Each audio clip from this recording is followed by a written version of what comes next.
Trabalho de entomologia sobre o grilo doméstico. O grupo é composto pelos alunos Beatriz, Ingrid, João Rodolfo e Thaís. Eu sou a Beatriz. Bom, o grilo doméstico é pertencente ao reino Animalia. Sua estrutura se dá por olhos compostos grandes e por conter fêmur da perna posterior dilatado, o que auxilia uma melhora no desempenho de seu salto. Alguns grilos possuem asas e têm cerca de 1,5 cm. Sua alimentação ocorre à noite, pois durante o dia ele fica intocado. Em sua alimentação pode conter cereais, plantas, fungos, alimentos humanos e até restos de outros insetos. Os grilos se reproduzem com grande facilidade. A fêmea coloca em média de 100 ovos durante seu período reprodutivo. Os grilos, eles são insetos ovíparos, com metamorfose incompleta. Os ovos demoram entre 15 a 20 dias para eclodir. As fêmeas põem os ovos no chão durante o outono e as crias nascem na primavera seguinte. Uma curiosidade é que a maturidade sexual dos grilos pode ser observada quando os machos começam a cantar. O ovopositor da fêmea é grande e, além dessa diferença, os machos são menores que as fêmeas. O dimorfismo sexual, que difere a fêmea do macho, as características da fêmea adultas é que elas possuem três longos tubos da região posterior.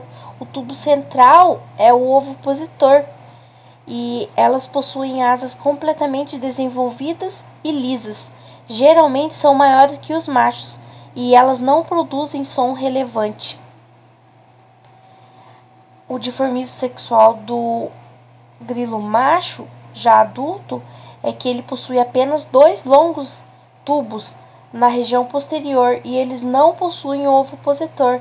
Eles possuem as asas mais ásperas e geralmente são menores que as fêmeas. E eles emitem um som para atrair as fêmeas e delimitar um território. Os danos dos grilos são muito confundidos com os mesmos causados pelas lagartas cortadoras de plântulas, também de formigas e de besouros.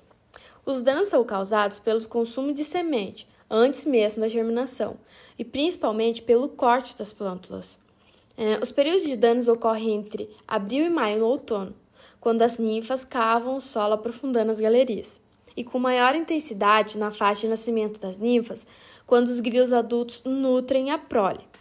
Esse período entre setembro a dezembro coincide muito com a germinação da cultura de verão.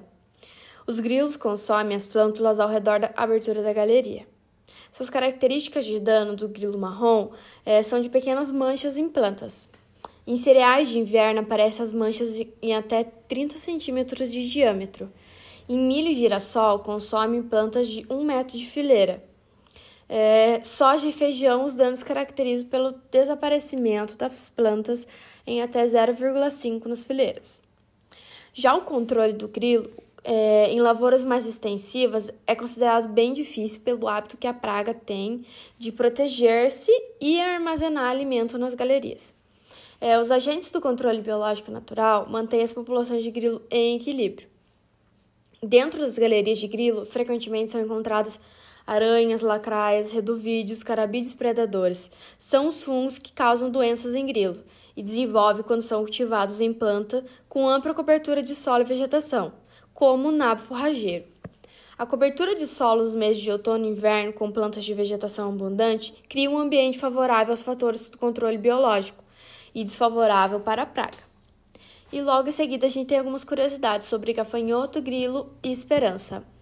O gafanhoto tem as antenas mais curtas e grossas e o seu corpo é retangular. O grilo tem as antenas mais finas e longas, o corpo é mais robusto e no fim tem 2 espinhos. Eles variam entre pretos e marrons. E já os esperanças, as antenas são finas e longas e o corpo variável, mas quase sempre verde.